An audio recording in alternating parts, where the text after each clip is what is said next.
It's May 24th, 2005, the day Mountain Brook High students have been eagerly awaiting for so long. The graduating class receives their diplomas and is ceremoniously dismissed. Accordingly, the mood at the high school in Alabama is exuberant. The young people are more than relieved to have their diplomas in their pockets. The whole thing is to be celebrated properly in the coming days, namely with an unofficial graduation trip to the Caribbean island of Aruba. The graduates are looking forward to 5 days of sun, cool drinks, and endless sandy beaches. At this point, no one can guess what a tragic turn the trip will take, because one student from the graduating class will never return from this trip. My beautiful, intelligent, and outstanding daughter, who I haven't seen for 36 days and for whom I will continue to search until I find her.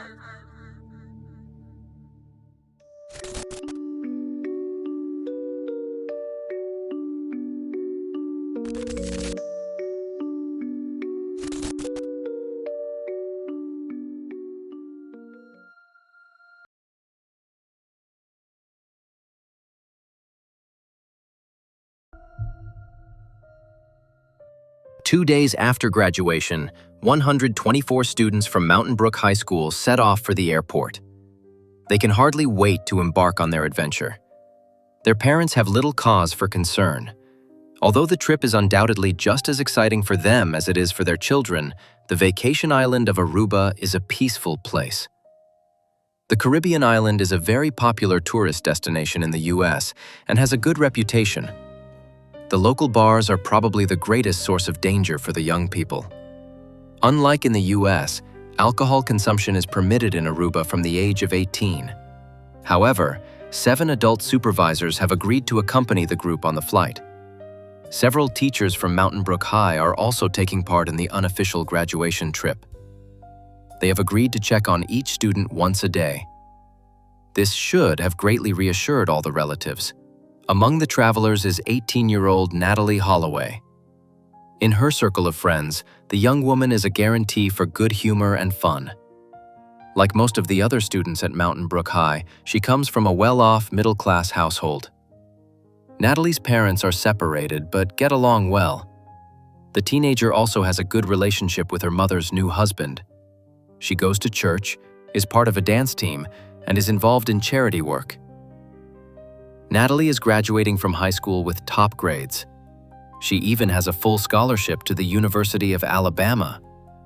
This makes her all the more excited about her well-deserved break in Aruba. On the day of departure, her mother Beth drops her off at a friend's house. From there, the teenager heads to the airport.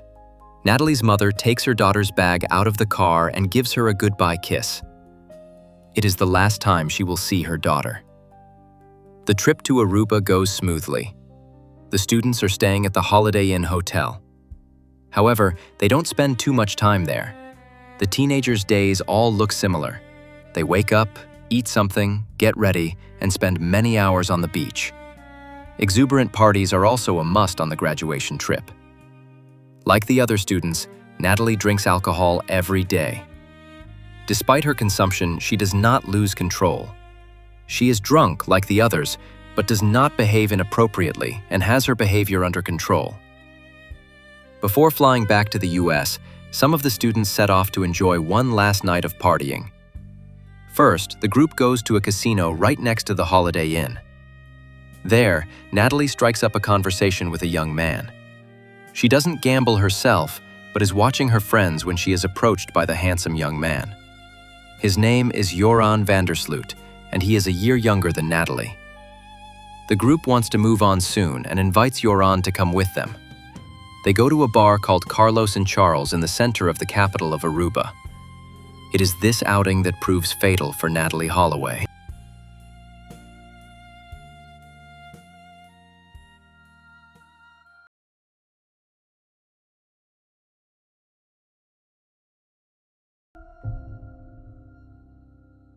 Carlos and Charles is very popular in Aruba. Many young adults go there. Even those under 18 can sneak into the bar quite easily. At first, Natalee's group of friends is there alone. Joran, whom they had met shortly before at the casino, soon joins them. He has two friends with him, Deepak and Satish Kalpoe. The two are brothers. The teenagers party exuberantly for several hours, listening to music and drinking alcohol. A song by Natalee's favorite band, Lynyrd Skynyrd, is also played. The mood is great. Natalee has had a few cocktails. However, she does not seem particularly intoxicated. She talks to Joran repeatedly throughout the evening. To some of her classmates, it looks like the two are flirting. Others think Joran is hitting on Natalee, but she gently rejects him. Carlos and Charles closes at 1 a.m., bringing the party night to an end. The guests pour out and try to catch a taxi to take them home or to their hotels. In the hustle and bustle, Natalee gets separated from her friends. However, there is so much commotion in front of the bar that they don't even notice. A classmate can still see Natalee walking away from the bar with Joran, Deepak, and Satish. Then she climbs into the back seat of a silver car. It belongs to one of the Kalpoe brothers. Joran and the two brothers also get in. It is the last time Natalee Holloway will be seen. When her friends later hear that Natalee got into the car voluntarily, they are surprised. It doesn't fit her at all. The group of friends never split up. Would it be out of character for Natalee to voluntarily go into a car with three boys that Oh, yeah. she didn't Yeah. know? That would be out of character. Yeah, It frustrates me okay. so much because I feel like as much as we say that, no one believes us because you hear all that stuff, but from the bottom of my heart, that is extremely out of character and not something that Natalee Holloway would ever do. But that's exactly what Natalee did. Whether she got in voluntarily or was forced to, no one knows. But one thing is certain. The next morning, the day of their return, there are only 123 of them left. One of them is missing. Natalee Holloway did not return home after the party night.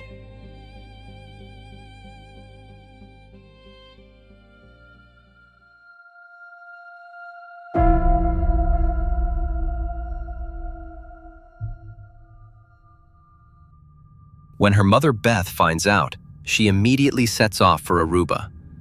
The same goes for Natalee's father. Natalee's passport is in her room, along with the rest of her luggage, so she probably didn't leave the island. At first, this is encouraging. Theoretically, Natalee can't be far away. In order not to alarm the other students, the teenagers are given only fragmentary information. It is only shortly before departure that word gets out that Natalee did not go to the airport. This comes as a huge shock to Natalee's friends. It is only when they get home that their parents tell them that the 18-year-old is missing. Only one of the supervisors, a teacher from Mountain Brook High, has remained on the island. While Beth is on her way to Aruba, the teacher asks around at the hotel. No one there has seen Natalee, so he goes to the police and wants to file a missing person report. But in Aruba, Natalee is considered an adult at 18. She is free to move around the island. The police tell the teacher that at least 24 hours must pass before a report can be filed. Like Natalee's family, her friends are doing everything in their power to find Natalee quickly. They tell Natalee's mother Beth everything they know on the phone. Together, they reconstruct Natalee's last hours. Their trail ends at Carlos and Charles. Several people present confirm that Natalee got into the car with the three young men. One of them is Joran van der Sloot, with whom Natalee had been sitting in the casino earlier. He is originally from the Netherlands, but moved to Aruba with his parents as a toddler. He and the Kalpoe brothers appear to have been the last people to see Natalee Holloway. This is, of course, a promising lead. The next day, Beth calls in the police, who now file a missing person report. The sooner the investigators get involved, the greater the likelihood that they will find Natalee. The police first question Joran van der Sloot. Joran is well known in the capital of Aruba. His father Paul works for the government, is a lawyer, and is soon to take up a position as a judge. Joran himself is often out and about in the nightlife of Oranjestad. He spends many nights in the casinos in particular. He always gets in, even though the clubs are only for people aged 18 and over. But since his influential father often takes him to the casino, the staff turn a blind eye to Joran. At his address, the police officers encounter not only Joran, but also another young man. It is Deepak Kalpoe. He and his brother were the two other men in the car that Natalee got into. At first, Joran tells the officer that he saw Natalee but doesn't know her name. But Deepak corrects him while he is still making his statement. He reminds Joran that they took Natalee to the beach after the party at Carlos and Charles. Natalee wanted to watch sharks. Joran agrees with the story. The group had been together at Arashi Beach. Around 2 a.m., the boys dropped Natalee off at her hotel. As they drove away, they saw Natalee being approached by a man. He was wearing the hotel's security uniform, so the three didn't think anything of it.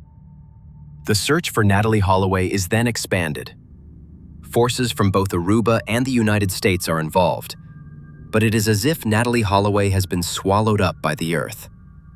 No one has seen the 18-year-old since the night of May 30th, 2005. Media interest in the case is enormous. There is great turmoil in Aruba. Normally, such cases do not occur on the small island. The fact that a young woman from the United States disappears during a vacation trip causes a huge stir in the American media. The circumstances are also being vividly reported. Natalee's alcohol consumption during the trip is repeatedly discussed. While alcohol consumption is only permitted from the age of 21 in the United States, Natalee, as an 18-year-old, was already legally allowed to drink and visit bars in Aruba. Aruba's chief investigator points out that young Natalee was probably heavily intoxicated.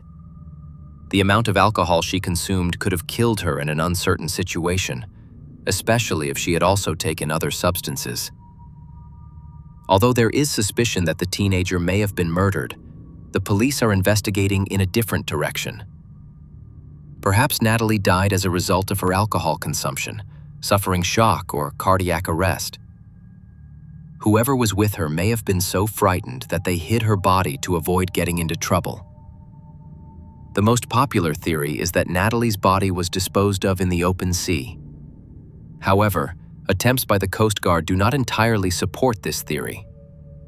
Specialists use a body dummy to test whether Natalee's body could have drifted out to sea. But each of the numerous attempts yields the same result. The dummy keeps drifting back to the shore due to the current. Only when the team takes a boat 2 miles out does the dummy drift away from the shore toward the open ocean. However, boat traffic off the coast of Aruba is monitored. Every single boat or ship is recorded on a radar operated by the police. And after Natalee's disappearance, no suspicious sightings could be confirmed. The police now assume that the student's body is buried somewhere in Aruba. It is possible that the body has been moved several times. Soon, various rumors begin to circulate about Natalee's consumption during the trip. The teenager's behavior is repeatedly criticized. Conservative media outlets in particular spread the theory that Natalee should not have been drinking in order to protect herself. A friend of Natalee's recalls conversations with other travelers. A few people from the hotel who were not part of the tour group allegedly offered drugs to some of the young people. However, Natalee was not involved. Her mother, Beth, is outraged by the discussion about whether her daughter's alcohol consumption could have contributed to the 18-year-old's disappearance. All that matters to her is bringing her child home. I'm certain they were drinking. We never even tried to say that they weren't. But I have to ask myself, should that cost her life? No, it shouldn't.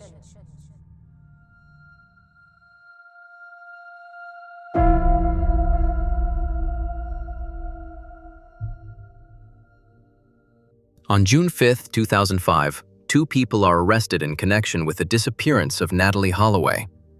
They are 2 security guards from a hotel next to the Holiday Inn. This could mean that these 2 men were arrested on the basis of Joran van der Sloot's statement. This is because he had stated that he had dropped Natalee off at the Holiday Inn. There, she was approached by a man in security clothing. Just 1 week later, the 2 men were released. Apparently, the suspicion against them was not substantiated. However, These two arrests were not the end of it. 10 days after Natalee's disappearance, Joran van der Sloot and the Kalpoe brothers were arrested. Due to the legal situation, the three young men can be arrested on the mere suspicion that they may know more about the missing person case. However, the Aruba police must prove something against them as quickly as possible. If the suspicions against Joran and the Kalpoe brothers are not substantiated, the authorities would be forced to release the three as well. Their homes and Deepak Kalpoe's car, in which the group is said to have driven away on the night of Natalee's disappearance, are searched. Shortly after Joran and the Kalpoe brothers, a fourth man named Steve is arrested. He is said to know one of the two brothers very well and is now also suspected of being responsible for Natalee's disappearance. Joran van der Sloot's father Paul is also arrested. What exactly led to the arrest of Steve and Joran's father is still unknown. It is possible that these measures were also preventive arrests. However, Joran's father is said to have given his son and the Kalpoe brothers some tips. He is a lawyer himself and an influential member of the Aruban government. Both he and Steve are released after only a few days. Two other suspects are also questioned intensively and released after a few days. Both are Dutch citizens, as is Joran. One of them is said to be involved in drug trafficking. The other, like Joran, is the son of a politician in Aruba. However, neither man can be proven to have been involved in a crime against Natalee. The investigators refocus their attention on Joran van der Sloot and the Kalpoes. The young men are questioned again in detail. Again and again, all three become entangled in contradictions.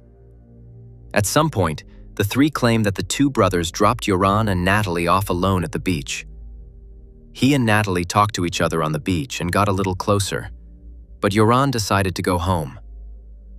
Deepak Kalpoe picked him up again by car. He simply left Natalee alone on the beach. This statement is strange enough in itself.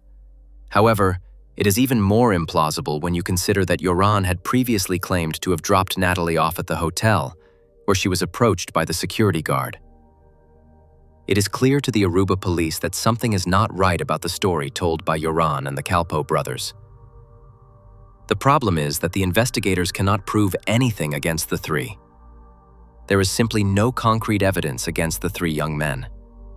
The Kalpoe brothers are released in July 2005. Apparently, the Aruba police suspect that Joran van der Sloot holds the key to the mysterious disappearance of Natalee Holloway. During the search of the Kalpoes' home, investigators also found some clues. Several chat messages were sent from Deepak's computer at around 3 a.m. on the night of Natalee's disappearance. Joran claims that Deepak picked him up at the beach at that time.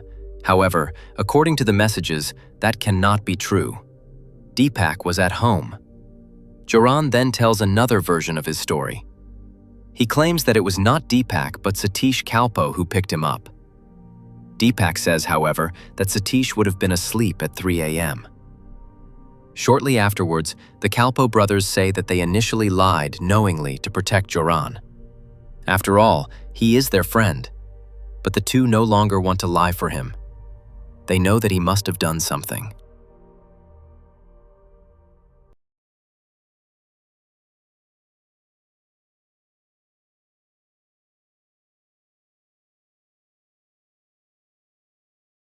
Natalee's family continues to search with all their might for the 18-year-old student. While she should have been starting her studies, it is now not even clear whether Natalee is still alive. Meanwhile, discontent is growing among the island's population. The tourism industry in Aruba is suffering greatly from Natalee's disappearance. Bookings are down 7%. Natalee's mother Beth has even explicitly called for a boycott of the island until Natalee is found. This is naturally displeasing to the residents, as tourism is essential to the island's economy. While the population of Aruba initially supported the search for Natalee with all their might, the tide is now turning. It doesn't help that Natalee's mother has described the Kalpoe brothers, who were born in Aruba, as criminals, even though there is no concrete evidence against them. 2 suspects were released yesterday who were involved in a violent crime against my daughter. Help me by not allowing these 2 to get away with this crime. Another scandal unfolds on the American talk show Dr. Phil. A videotape is shown on the program. It is supposed to show the Kalpoe brothers confessing their involvement in the murder of Natalee Holloway. Natalee's mother, Beth, is also a guest on the show. But the videotape that is broadcast has been manipulated. The Kalpoe brothers' statements have been edited to make them sound like a confession. Although in the original recording, neither of them admitted to having anything to do with Natalee's disappearance. The broadcast of the talk show only adds fuel to the fire, even though it was supposed to help. When Natalee's mother appears in Aruba, there are even protests against her. More and more residents of the island are also siding with Joran van der Sloot. After all, there is no concrete evidence against him. After the scandal surrounding the TV show, trust in the American media and investigators is at an all-time low. The Aruban police accused the Holloways of hindering the investigation with their media appearances. Natalee's family, on the other hand, accuses the police of not investigating enough. None of this prevents Beth from continuing to search for answers. She even sits down with Joran van der Sloot's parents. She says that Joran's mother cried heavily throughout the conversation. Joran's father, on the other hand, was very cold. When Beth leaves the van der Sloot's house after the conversation, she is more certain than ever. This family has something to hide. The van der Sloots know what happened to their daughter, Natalee.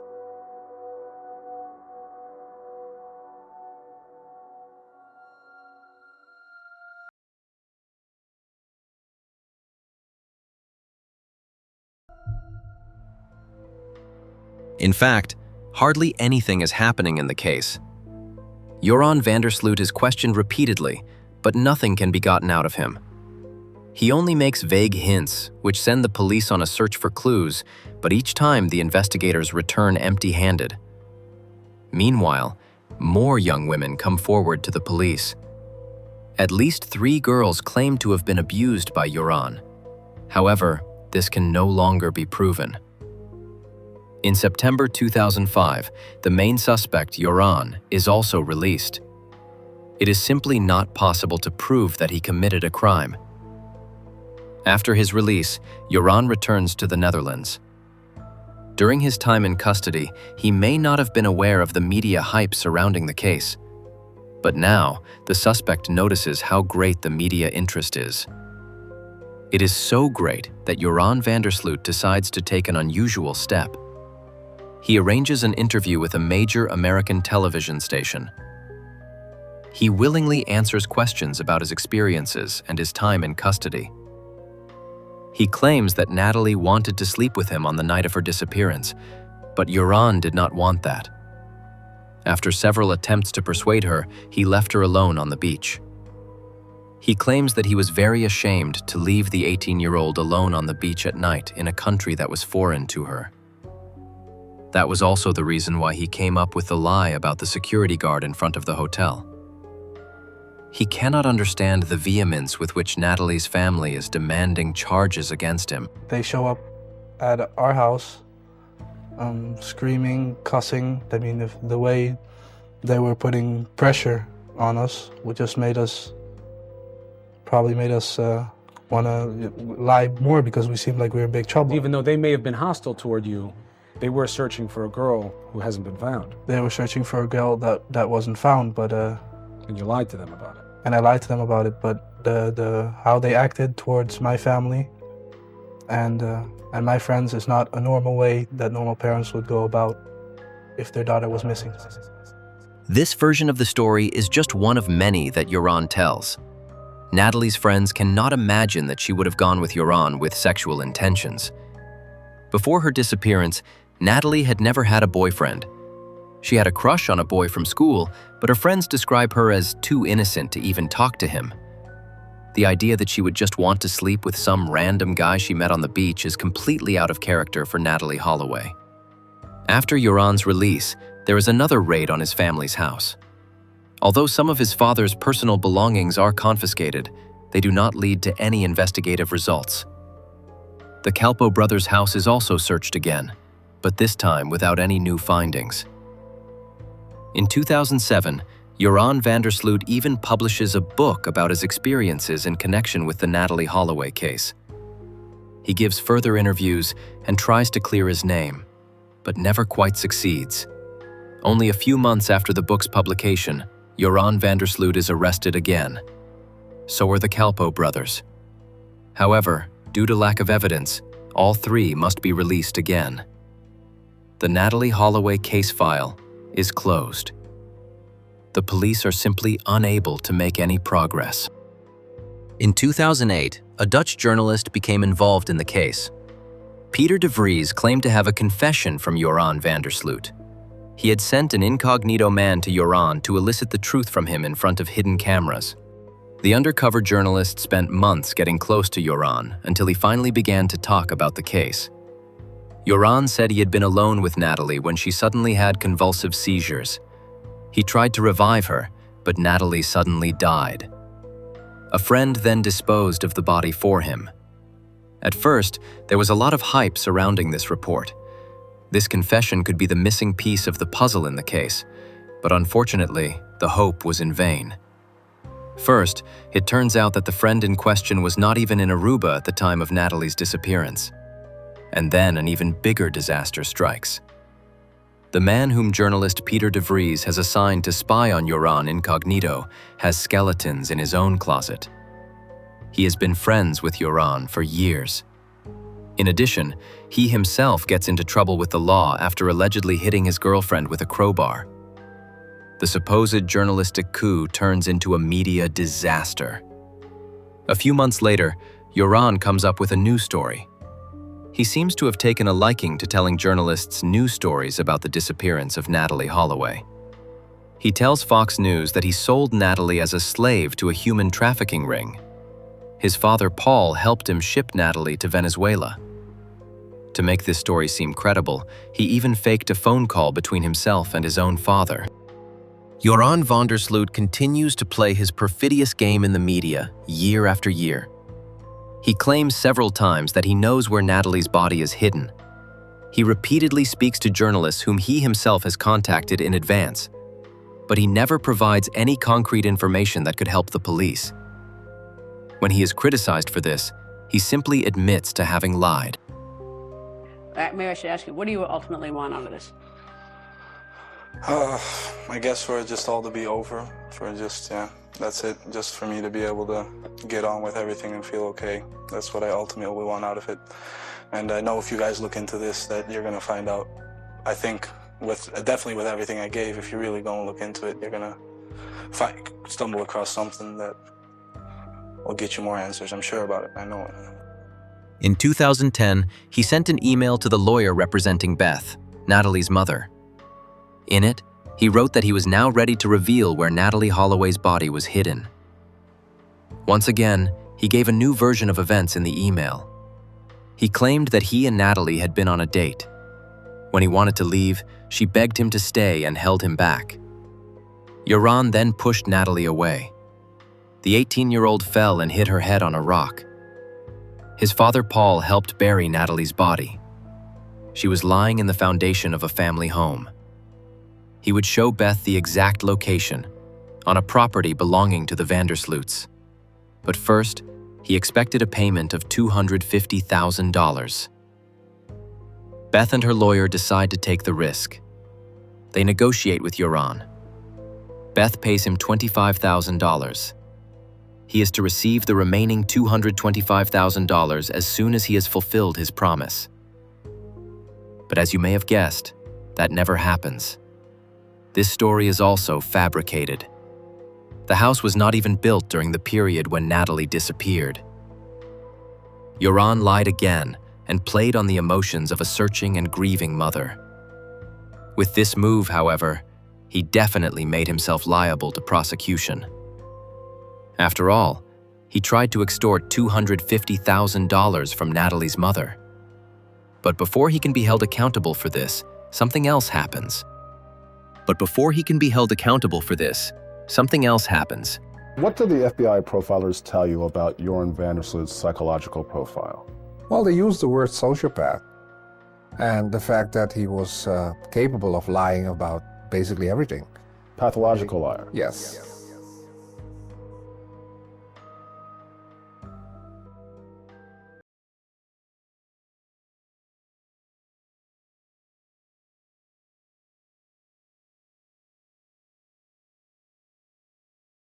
In June 2010, there is great excitement in the Peruvian capital of Lima. 21-year-old Stephanie Flores has disappeared. She is the daughter of a former presidential candidate. The fear that she may have been kidnapped is enormous. But with each passing hour, another fear takes hold. There is no ransom demand, no phone call, no blackmail letter, nothing. 3 days after her disappearance, the young woman's body is found. It is lying in a hotel room in Lima. The room is booked under the name of a Dutch man. His name is Joran van der Sloot. Hotel surveillance footage shows the two of them entering a hotel room. 4 hours later, Joran leaves the hotel alone. He is wearing a different shirt than before and has 2 bags with him. Once again, Joran is the prime suspect in a murder case. But where did Stephanie even meet this man? Her family learns that Stephanie is said to have been at a casino on the evening of her disappearance. The family obtains permission from the operator to view the surveillance tapes. And indeed, Stephanie Flores is clearly recognizable on the video recordings. She strikes up a conversation with a young man and sits down with him. Finally, the two leave the casino through the exit door. Stephanie's mother enters the young man's name into Google. What she finds are countless reports, articles, and video clips about the man in whose hotel room her dead daughter was found. Joran van der Sloot is the prime suspect in the Natalee Holloway missing person case. And what she sees on the videotapes is eerily similar to what is known about how Joran and Natalee met. When Joran is questioned by the police, he vehemently denies having anything to do with Stephanie's death. But after 5 days, he breaks down. He confesses to the murder of the young woman. Joran claims that the two of them were playing online poker on his laptop in the hotel room. Then a notification popped up on his desktop. At that very moment, he received a threatening message, one of countless such messages he has received since he was accused. He has been receiving these messages repeatedly since Natalee Holloway's disappearance. The one that appeared during the poker game with Stephanie said, "I'm going to kill you, you little mongoloid." Joran tells the officer that Stephanie then asked him what the message meant, so he told her about the Natalee Holloway case and the suspicions against him. After hearing this, Stephanie slapped him in the face. He then saw red. He lost control of his actions and didn't know what he was doing. Joran claims that he was so traumatized by all the accusations regarding Natalee's disappearance that he acted in a kind of knee-jerk reaction. According to the interrogation transcript, Joran admits to ramming his elbow into Stephanie's face. She then began to bleed heavily and lost consciousness. He says, "There was blood everywhere. What was I supposed to do? I had blood on my shirt. There was blood on the bed, too. So I took my shirt and pressed it over her face until I killed Stephanie." This process is said to have taken about a minute, a whole 60 seconds in which he could have stopped at any time. But he didn't. And so Stephanie, only 21 years old, died. Joran van der Sloot is being tried in Peru for the murder of Stephanie Flores. He committed the crime on May 30th, 2010. Exactly 5 years to the day after Natalee Holloway disappeared.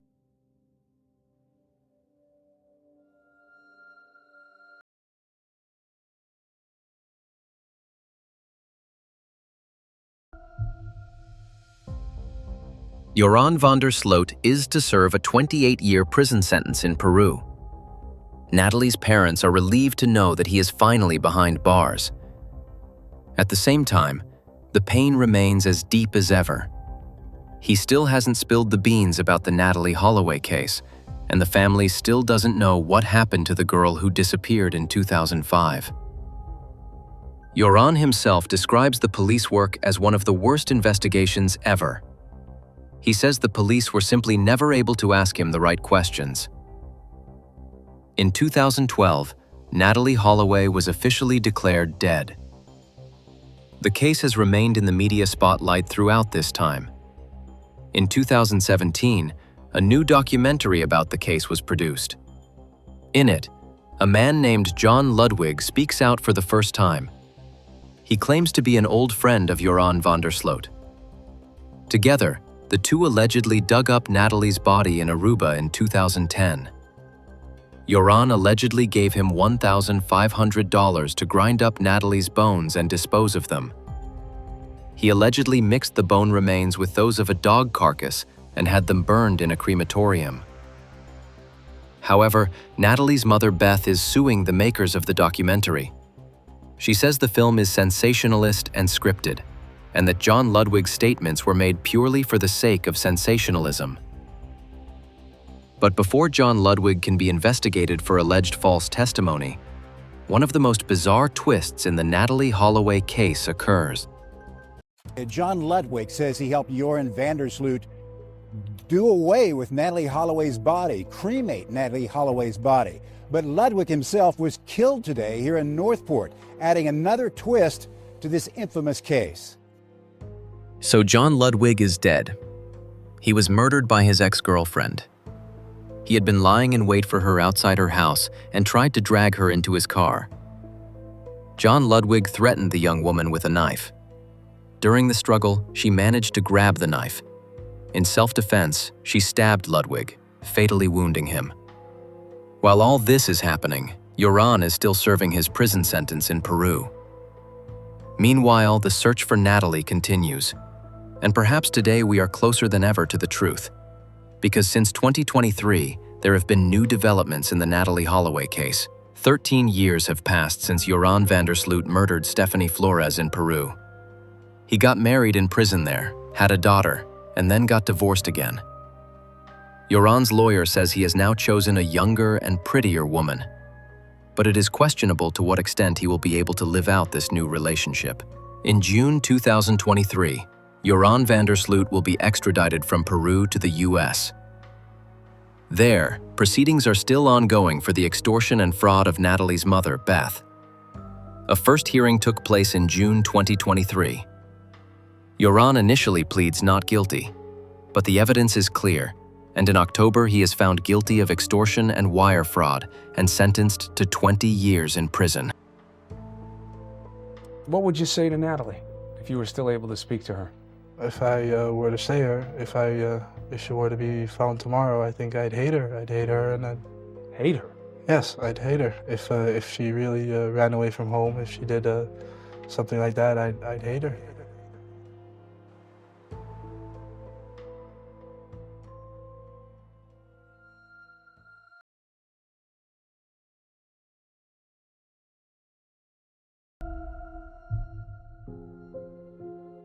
To this day, Natalee's mother Beth makes regular appearances, gives interviews, and talks about her daughter's case. Natalee's friends also give interviews from time to time. It is important to them to fight for justice for Natalee. Nevertheless, they wish that more would be said about her than about the man who is allegedly responsible for her death. Her friends want Natalee to be remembered. The girl who dreamed of becoming a doctor, loved the band Lynyrd Skynyrd, and couldn't wait to return to her little dog Macy after her trip. Natalee Holloway will never have the chance to live out all her dreams and passions. Her case is also an example of how much the loss of a loved one can affect those around them. It is not only Natalee's family who continues to suffer to this day. Her friends report that some of them have developed anxiety and obsessive-compulsive disorders. During their college years, they never dared to date men, and some developed addictive behaviors to cope with their friend's disappearance. Her friends Claire and Melly wrote letters to Natalee and buried them on a beach. They say it was their way of burying their friend. To this day, they remain in close contact with Natalee's mother, Beth. Melly's friend says in an interview, "I know I'll see her again one day. Life is one big waiting room." And that brings us to the end of this sad case. Although Natalee Holloway disappeared more than 20 years ago, the missing person case is still ongoing.